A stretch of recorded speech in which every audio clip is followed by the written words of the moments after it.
చాలామందికి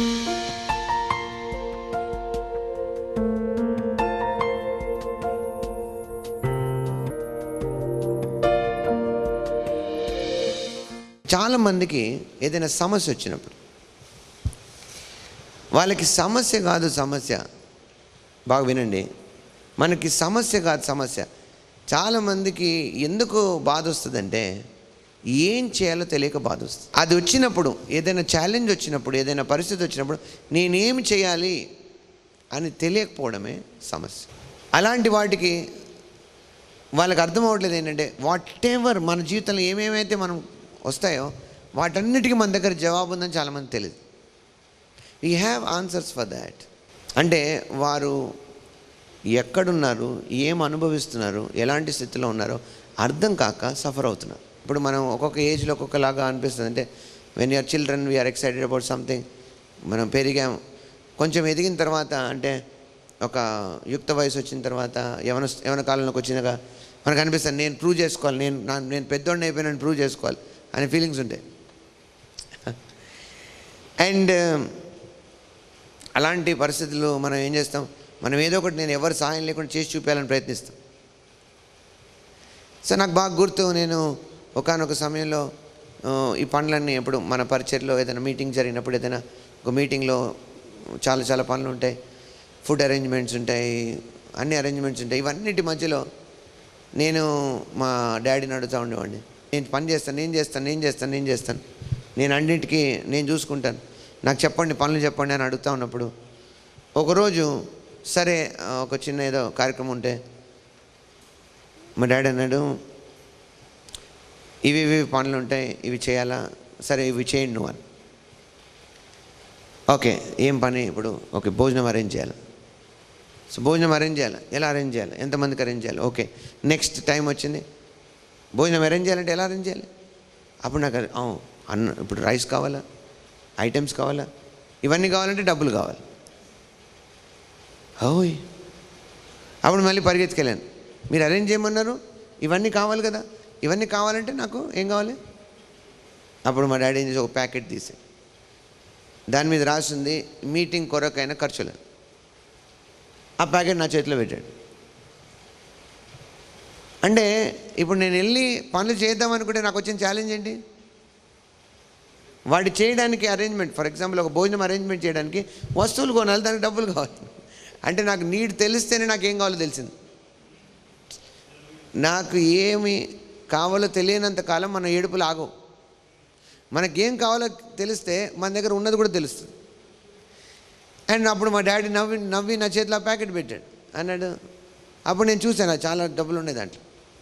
ప్రస్తుతానికి నాకున్న ఖర్చు రైస్ కొనాలి, లేదా ఒక వెజిటేబుల్స్ కొనాలి, నాకు తెలిసి ఒక 5,000 రూపీస్ కావాలి. దాంట్లో ఆల్మోస్ట్ 25,000 రూపీస్ ఉన్నాయి. నాకు ఇంత అవసరం లేదు, 5,000 ఉంటే చాలని. 5,000 రూపాయలు ఉంటే చాలు, ఇంత అవసరం లేదని. ఓకే, నీకు ఇప్పుడు అర్థమైన అవసరానికి 5,000 చాలు, ఈ మీటింగ్ మొత్తానికి నేను ఇచ్చాను నీకు. అంటే అర్థం ఏంటి? ఈ అన్నం ఒక్కటే కాదు, ఇంకా వేరే పనులు ఉన్నాయి. లైట్ పెట్టాల్సిన అవసరం ఉండొచ్చు, ఇంకేదో చేయొచ్చు, నువ్వు యూజ్ అండ్ త్రో ప్లేట్స్ కొనాలా, అది చేయాలి, సౌండ్ కావాలో ఏదో. సో మొత్తానికి the packet has money for all things, but I only know one need. అర్థమైంది మీకు ఇప్పుడు? అంటే అప్పుడు ఆయన ఫస్ట్ నవ్వింది కారణం ఏంటంటే, నువ్వు చేస్తానని పని అప్పచెప్పినప్పుడు ఆ సమస్య వచ్చినప్పుడే నీకేం కావాలో అర్థమైంది. And there is solution already ready for you. And now ఇంకెక్కువ ఏం చెప్పిండంటే ఆయన, నెక్స్ట్ రాబోయే ఇంకా వస్తాయి నీకు పరిస్థితులు. నెక్స్ట్ అప్పుడు నాకు చెప్పినాడు, నాకు 5,000, నువ్వు 5,000 ఎందుకు కావాలంటున్నావు, ఇంతవరకే పని ఆలోచిస్తున్నావు. నెక్స్ట్ అప్పుడు మరి లైటింగ్స్ పెట్టాలంటే, అవును కదా, లైటింగ్స్ పెట్టాలంటే దానికి ఎంత అవుతుంది? ఒక 6,000-7,000 అవుతుంది. మరి దానికి కూడా ఉంది దీంట్లో. ఎక్స్ట్రా ఏమైనా మైక్స్ అండ్ అవి ఇన్స్ట్రుమెంట్స్ తేవాలి, దానికి ఎంత అవుతుంది? సుమారు ఒక 8,000 అవుతుందేమో, దానికి కూడా ఉన్నాయి దీంట్లో. సో ఓవరాల్ దీనికి కావాల్సినవన్నీ కూడా నేను దీంట్లో పెట్టాను. సో నా నువ్వు పోయి ఏం చేయి, ఖర్చు పెట్టి వాటి లెక్క తెచ్చి నాకు ఇవ్వు. ఈ మాట నేను ఎందుకు చెప్తున్నా అంటే, మీ ఈ లోకపు తల్లిదండ్రులకి లేదా నీ పైన ఉన్న వారికి ఇంత తెలివి ఉంటే మన పరలోకపు తండ్రి శ్రేష్టమైనవి ఇస్తాడని. అంటే ఈ లోకంలో మన జీవితానికి కావాల్సినవన్నీ కూడా ఆయన మనకిచ్చాడు. మనకి ఎప్పుడు తెలుస్తుంది ఆయన ఇచ్చాడని? మనకు అవసరత వచ్చినప్పుడు తెలుస్తుంది. అంటే ఇప్పుడు అవసరత రావడం, సమస్య రావడం బాధాకరం కాదు, అది ఇంపార్టెంట్ మనకి. అందుకే బైబిల్ ఏం తెలుసా, శ్రమల యందును అతిశయిస్తాను. అంటే నాకు శ్రమ కలగకపోతే నా దగ్గర ప్రొవిజన్ ఉన్న సంగతి కూడా తెలియదు నాకు. మనుషుల బాధ అంతా ఏంటి? బాధ గురించి కాదు, సమస్య గురించి కాదు, ఏం చేయాలో అర్థం కాక. ఆ ఏం చేయాలో అనేది వాక్యంలో ఉంది. నువ్వు వాక్యం తెలియనంత కాలము సమస్యల గురించి బాధపడుతుంటావు. నీ దగ్గర మిగిలిపోయినది ఏంటంటే, ఎవరైతే ఆ సమస్యలు నీతో పాటు బాధపడట్లేదో వాళ్ళ మీద కూడా బాధపడుతుంటావు. అప్పుడు ఏమైపోయింది? బాధ పెరిగిందా తరిగిందా? నువ్వు బాధపడుతున్నది ఇతరులు పట్టించుకొని బాధపడట్లేదు, ఇంకా బాధపడుతావు. చాలాసార్లు నాకు అదే అనిపిస్తుంది. ఇంతవరకు చాలామందికి దేవుని పిల్లలకి క్రైస్తవులుగా ఉన్నందుకు, అదే యేసు క్రీస్తులోకి వచ్చినందుకు, క్రీస్తులోకి వచ్చిన ఏమైందో వాళ్ళకి అర్థం కాలేదు. నాకేం వచ్చింది అనేది ఇంకా అర్థం కాలేదు. ఎలా తెలిసింది మనకు అర్థం కాలేదని అంటే, సమస్య వచ్చినప్పుడు తెలిసి.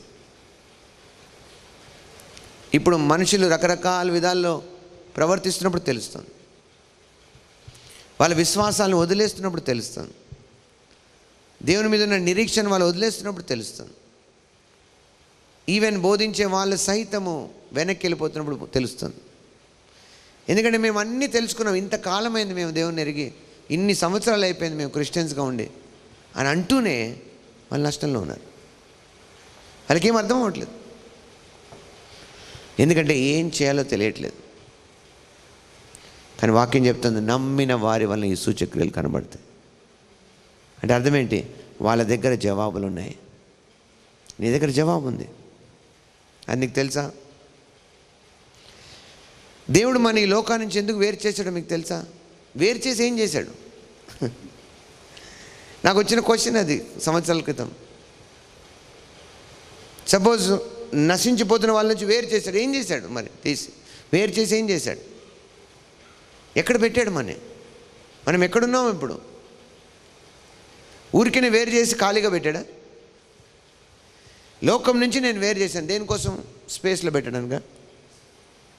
ఖాళీ స్పేస్లో పెట్టి నేను లోకం నుంచి వేరు చేశానంటే లిటరల్గా ఆలోచిస్తే భూమి నుంచి తీసుకెళ్ళి అంతరిక్షంలో గాలిలో వేలాడదీయడానిక? ఒక దాంట్లోంచి బయటికి తెచ్చినప్పుడు దేనికోసం తెచ్చాడు? చీకటిలో నుండి బయటికి తీసుకొచ్చాడు. ఎందుకు?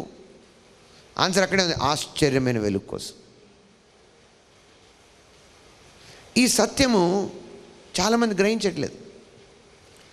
ఇజ్రాయేలీలు కూడా గ్రహించని సత్యం అదే. ఐగుప్తు నుంచి ఎందుకు బయటకు వచ్చారో వాళ్ళు గ్రహించలేదు. అందుకే బయటకు వచ్చిన దాంట్లోంచి మరలా వాటి వెనక్కి తలంపులోకి వెళ్ళారు. అందుకే మోషే, ఇప్పుడు మనము ఆదికాండం నుంచి చదువుకుంటూ వస్తే మోషే 5 పుస్తకాలు ఇచ్చాడు వాళ్ళు. ద్వితీయోపదేశకాండం ఎలాంటిదంటే ఒక సమ్మరీ లాగా, అన్నిటి నుంచి ఒక సమ్మరీ అనమాట. ఎక్కడి నుంచి నిర్గమాకాండము,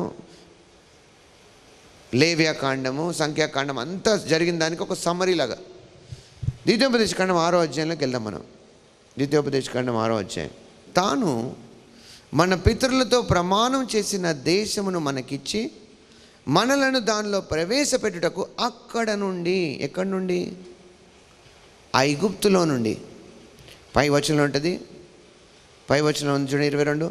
మరియు యెహోవా ఐగుప్తు మీదను ఫరో మీదను అతని ఇంటి వారందరి మీదను బాధకరమైన గొప్ప సూచక క్రియలను అద్భుతములను మన కన్నుల ఎదుట కనుపరిచి, గుర్తుంచుకోండి, వాళ్ళకి అవి బాధాకరమైనవి, వీళ్ళ ఎదుట ఏంటవి? అవి సూచక్రియలు, అద్భుతాలు. అరేవా, లోకాన్ని దృష్టికి సమస్య, నీకు ఒక అద్భుతం జరిగే అవకాశం. అయ్యా, మీరు ఏం వినాలని ప్రయత్నిస్తున్నారు? వీళ్ళ దృష్టి చూడండి, వీళ్ళ దృష్టి ఎలా ఉండాలి? So what ever is coming, it is not for a problem. అది సమస్య గురించి రావట్లేదు, అదొక సూచక్రియ అవడానికి వస్తుంది. ఓ హల్లెలూయా. మీకు వ్యతిరేకంగా ఉన్నది మీకు అద్భుతంగా మారింది ఈరోజు, in the name of Jesus. Hallelujah. వాళ్ళకు వచ్చిన గొప్ప బాధలు, గొప్ప తెగుళ్ళు అనట్లేదు అక్కడ. దట్ ఈస్ వారికి బాధాకరమైనవి, మీకు అవేంటి గొప్ప సూచక్రియలు. అంటే అర్థం ఏంటి? నీకు సూచక్రియలు అవ్వాలా, అద్భుతాలు అవ్వాలా, బాధగా ఉండాలా? ఇది నువ్వు నించిన గ్రౌండ్ మీద ఆధారపడదు. నువ్వు ఐగుప్తుతో ఉంటే, అంటే బైబిల్ ఏముంది, నువ్వు లోక మర్యాదను అనుసరిస్తే నువ్వు కూడా వాళ్ళలాగా ఇబ్బందుల్లో ఉంటావు. మీ బ్లడ్లో ఏదో డిఫరెన్స్ ఉన్నట్టుంది, మీకు ఏదో ఇమ్యూనిటీ ఎక్కువ ఉన్నట్టుంది. ఇది ఇమ్యూనిటీ గేమ్ కాదు brother. We have already cross that immunity levels.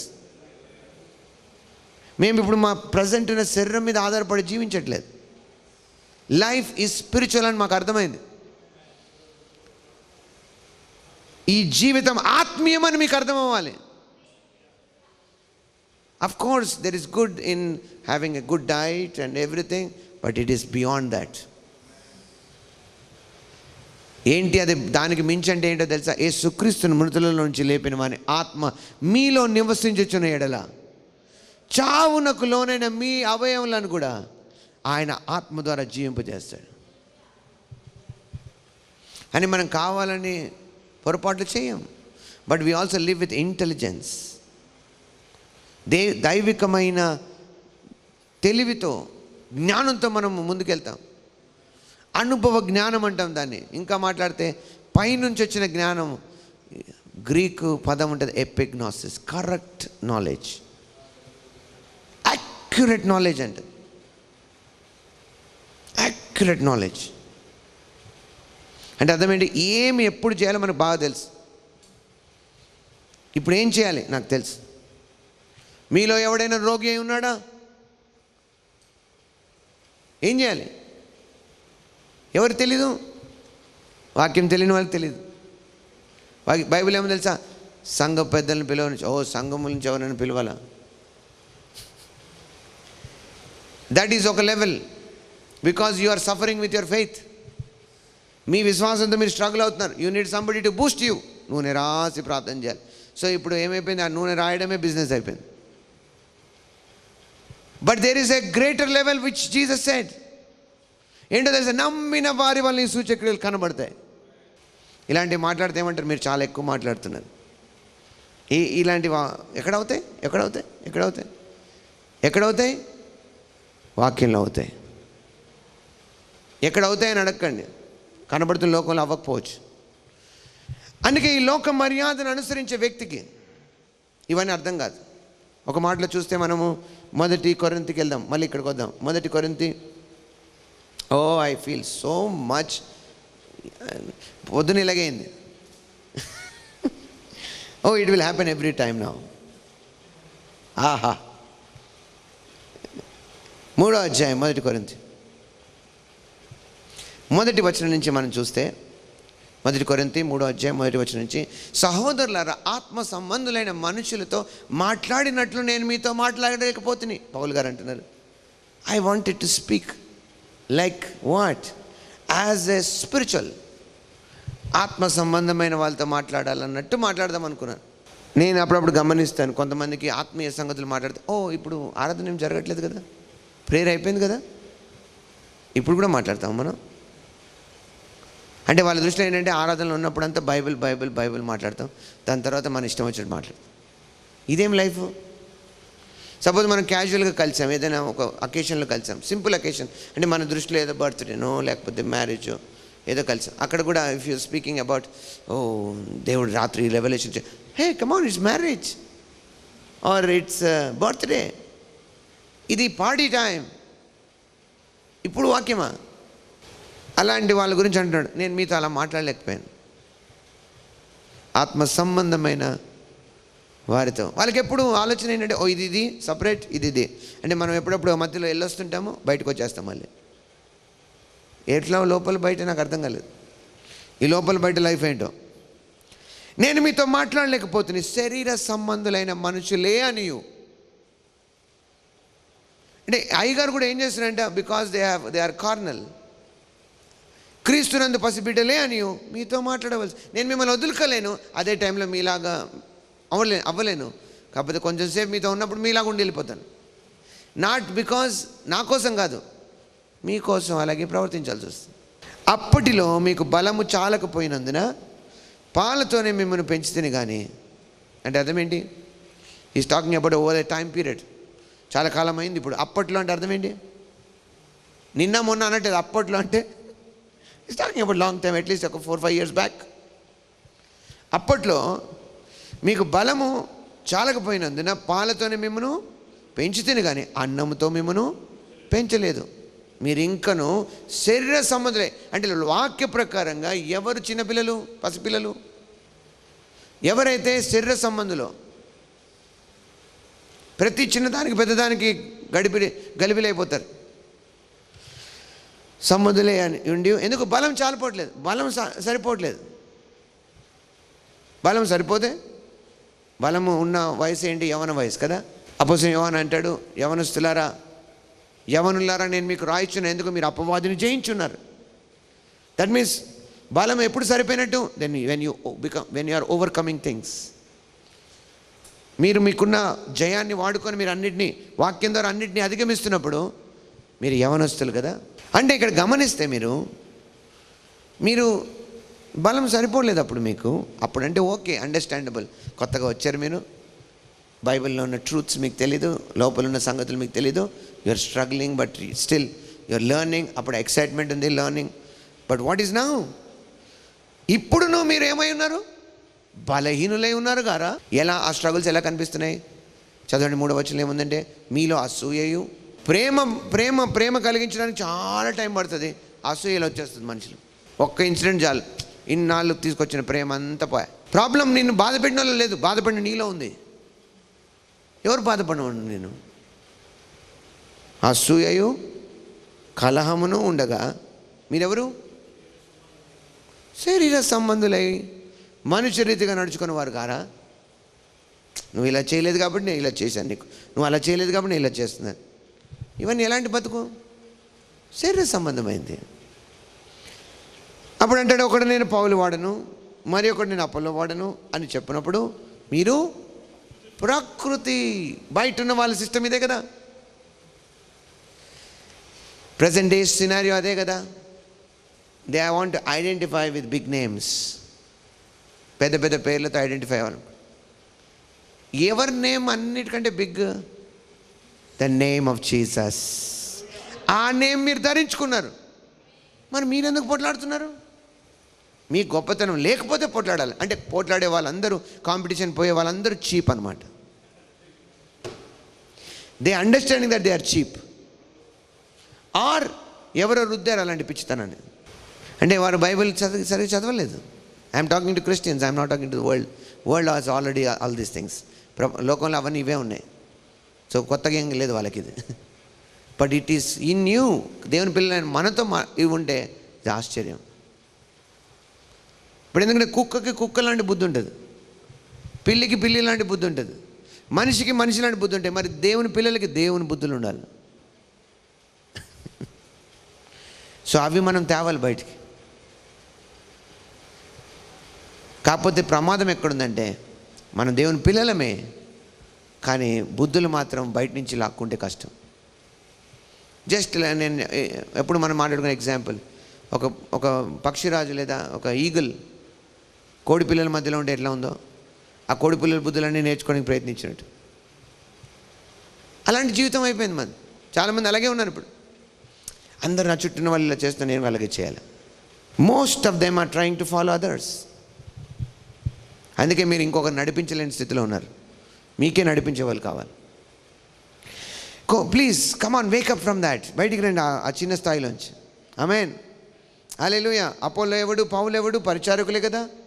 ఒక్కొక్కరికి ప్రభు అనుగ్రహించిన ప్రకారము వారి ద్వారా మీరు విశ్వసించితిరి. నేను నాటి తిని, అపోలో నీళ్ళు పోసాను, వృద్ధి కలుగు చేసిన వాడు దేవుడే. వీళ్ళ అవసరం లేదని అనట్లేదు. బట్ కాబట్టి వృద్ధి కలుగు చేయు దేవుల్లోనే కానీ నాటు వానిలోనేను నీళ్ళు పోయిన వాళ్ళలో ఏమీ లేదు. 10వ వచనంకి జంప్ అవుతే, దేవుడు నాకు అనుగ్రహించిన కృప చొప్పున నేను నేర్పరి అయిన శిల్పకారుని వల్లే పునాది వేస్తుని. ఎలా? నేను ఈ పునాది వేయడానికి ట్రైన్ అయ్యాను నేను. దట్ మీన్స్ అన్ట్రైన్డ్ ఫౌండేషన్స్ వల్ల ఏమవుతుంది? స్ట్రక్చర్స్ పడిపోతున్నాయి. రాంగ్ ఫౌండేషన్స్ వేస్తే ఏమైపోతున్నాయి? పరిస్థితులు వికటించినప్పుడు పరిస్థితులు వెనక్కి వెళ్ళిపోతున్నారు జనాలు. శ్రమ కలిగినప్పుడు ఏమవుతున్నారు? నేనేం చేయాలో ఆలోచించట్లేదు, ఎందుకు వచ్చిందో ఆలోచించి పడిపోతున్నారు. సో నేర్పరి అయినా, సో అందుకే అందరు పరిగెత్తి వాక్యాలు చెప్పకూడదు. చెప్పడం తప్పు నేను అనట్లేదు, but don't become preachers on the platforms.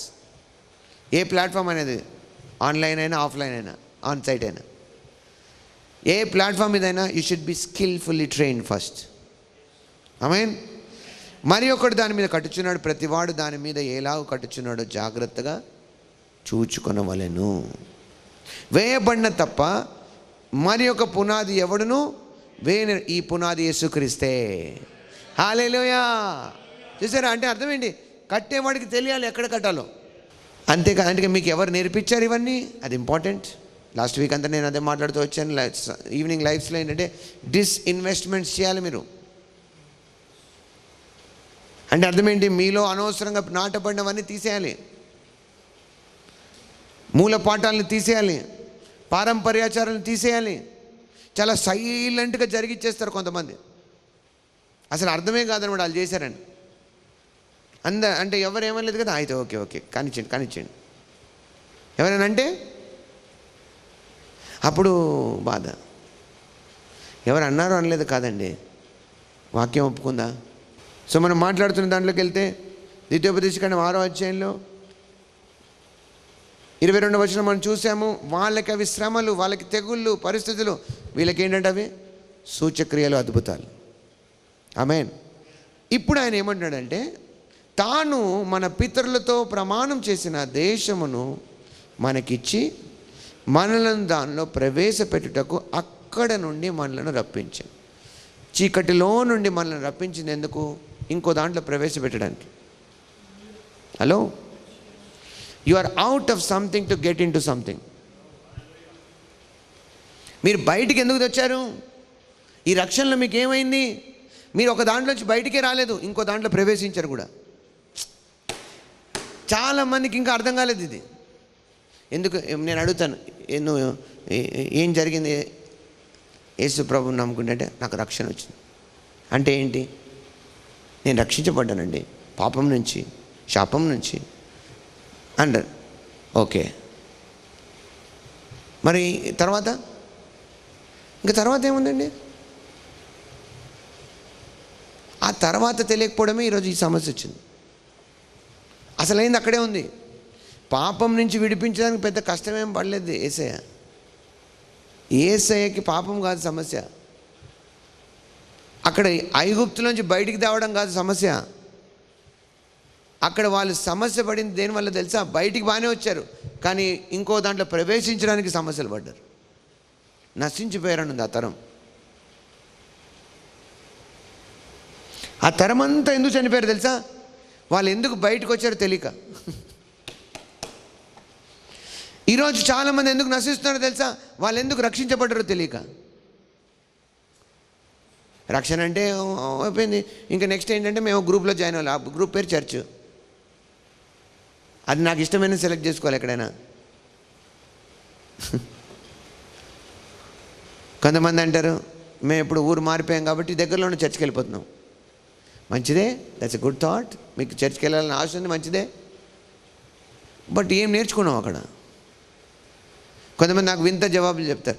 మేము అంత దాకా రాలేం కాబట్టి అయ్యగారు మేము దగ్గరున్న దానికి వెళ్ళిపోతాం. ఏ దగ్గరున్న చర్చ్ కాదా? నాకు తెలియదండి, మీకే తెలుసు. అంటే మీరు ఇక్కడ ఏమైనా వినుంటే అక్కడ ఏముందో తెలుస్తుంది. మన అందరం కలిపి సార్వత్రిక సంఘమే అయితే నేను అంటున్నాను, అదే పునాది మీద, యేసుక్రీస్తు అనే పునాది మీద కట్టబడ్డాయి అవన్నీ. అప్పుడే అది సార్వత్రిక సంఘం. ఎందుకు ఇలా అంటున్నానంటే, దేవుని వాక్యంలో ఉంది 2 తెస్సలోనిక 2వ అధ్యాయంలో 3వ వచనం. 2 తెస్సలోనికలకు రాసిన పత్రిక 2వ అధ్యాయం 3వ వచనం. మొదట భ్రష్టత్వము సంభవించి నాశన పుత్రుడకు పాప పురుషుడు బయటపడితేనే కానీ ఆ దినము రాదు. మొదట ఏం జరుగుతుందంట? భ్రష్టత్వం అంటే అక్కడ వాడబడిన పద అపోస్టసీ. అంటే చాలా మంది మోసపోయి పడిపోతారంట. Let no man deceive you by any means, for that day shall not come except there come a falling away first. ఇంకో మాట ఉంటుంది, ఇంకో భాషలో గ్రేట్ ఫాలింగ్ అంట. అలా కుప్పకూలిపోతారంట చాలామంది విశ్వాసంలో. కారణము ఇందాక మనం చూసాం, ఐగుప్తు నుంచి ఎందుకు బయటకు వచ్చామో తెలియక వాళ్ళు ఎందుకు చచ్చిపోయారు వాళ్ళ అరణ్యంలో. హెబ్రీయులకు రాసిన పత్రిక వెళ్దాం, 4వ అధ్యాయం 1వ వచనం. ఆయన యొక్క విశ్రాంతిలో ప్రవేశించుదామని వాగ్దానము ఇంకా నిలిచి ఉండగా మీలో ఎవడైనను ఒకవేళ ఆ వాగ్దానం, మీరు కూడా చదవండి నీళ్ళలో, ఆ వాగ్దానం పొందకుండా తప్పిపోవునేమో అని భయము కలిగి ఉందాము. వారికి ప్రకటింపబడినట్లు మనకు సువార్త ప్రకటింపబడను కానీ వారు వినిన వారితో విశ్వాసము గల వారే కలిసి ఉండలేదు. గనుక విన్న వాక్యం వారికి ఏమైందంట? నిష్ప్రయోజనమైనదాయను కాగా జగదుత్పత్తి నాది వేయబడినప్పుడే ఆయన కార్యములన్నీ సంపూర్తి అయి ఉన్నను. ఈ విశ్రాంతిని గూర్చి నేను కోపముతో ప్రమాణం చేసినట్టు వారు నా విశ్రాంతిలో ప్రవేశింపరు అని ఆయన చెప్పిన మాట అనుసరించి విశ్వాసులైన మనము ఆ విశ్రాంతిలో ప్రవేశించుచున్నాము. 6వ వచనంకి వెళ్దాం ముందుకి. కాగా ఎవరో కొందరు విశ్రాంతిలో ప్రవేశించుదురను మాట నిశ్చయము గనుక. మీరు చూసారా? అందరూ కాదంట. నాట్ ఎవ్రీవన్, అందరూ కాదంట, ఎవరో కొందరు. మంచిగా డబ్బా వేసి పెట్టుకోండి, రైన్లు వేసో ఏదైనా కలర్ వేసో పెట్టండి అక్కడ. ఎందుకంటే ఈ మాట మనకు భయం ఇవ్వాలి. క్యారీ అయిపోవడం కాదు, అన్నిట్లో ఎవరు పిలిస్తే ఎటు పడితే అటు వెళ్ళిపోవడం కాదు. ఇది ఇంకా చాలా అట్లాంటి విషయాలకు అవకాశం ఉన్న దినాలు ఇవి. కాగా ఎవరో కొందరు, నోవాహు దినాల్లో మనం చూసాం, నేను పోయిన వారం చెప్పాను, అందరికీ సువార్త చెప్పబడింది. 8 మంది లోపలికి వెళ్ళారు. కారణం ఏంటి? వాళ్ళు ఏమనుకున్నారు తెలుసా? లోపలికి వెళ్తున్న వాళ్ళ వైపు చూడలే, బయట మిగిలిపోయిన వాళ్ళ వైపు చూశారు. ఇంతమంది ఉన్నారు, ఇంతమందికి కాంది వాళ్ళకే అవుతుందా? ఇప్పుడు చేస్తున్న మోసాలు ఉన్నాయో దాన్ని నమ్మే వాళ్ళు, ఫాలో చేసే వాళ్ళు ఎక్కువైపోతారు, దాన్ని వ్యతిరేకించి నమ్మని వాళ్ళు తక్కువ మంది అయిపోతారు. చూడండి అక్కడ ఉంది, కాగా ఎవరో కొందరు. ఎవరో వాళ్ళు, ఎవరు? ఆ ఎవరు మీరై ఉండాలని నేను ఆశపడుతున్నాను. మీరు ఆ విశ్రాంతిలో ప్రవేశించాలి. ఆల్రెడీ మనం విశ్రాంతిలో ఉన్నాం, రేపు ప్రవేశించమనం. బాగా వినండి, అది కూడా చెప్తాను మీకు నేను. రేపు మనం ఎప్పుడో పరలోకం వెళ్ళినప్పుడు విశ్రాంతి వస్తుంది కాదు. ఈ భూమి మీద అంతా కష్టాలే కదా ప్రభువా, పరలోకంలో ఉంది విశ్రాంతి కాదండి. యేసుక్రీస్తుని ప్రభువుని అంగీకరించిన రోజును రక్షించబడిన విశ్రాంతిలో ప్రవేశించా. అదే ఈరోజు నేను చెప్పాలనుకున్నాను మీకు.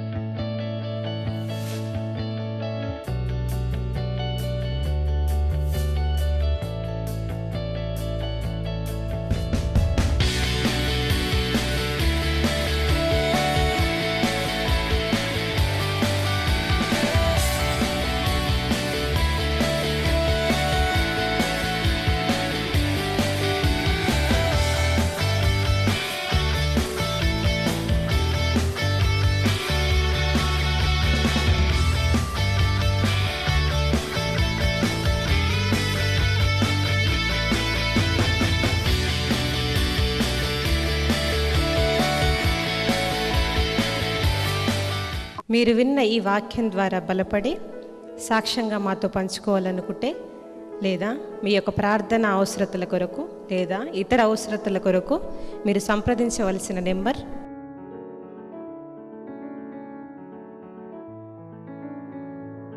అనే నెంబర్లకి కాల్ చేయగలరు.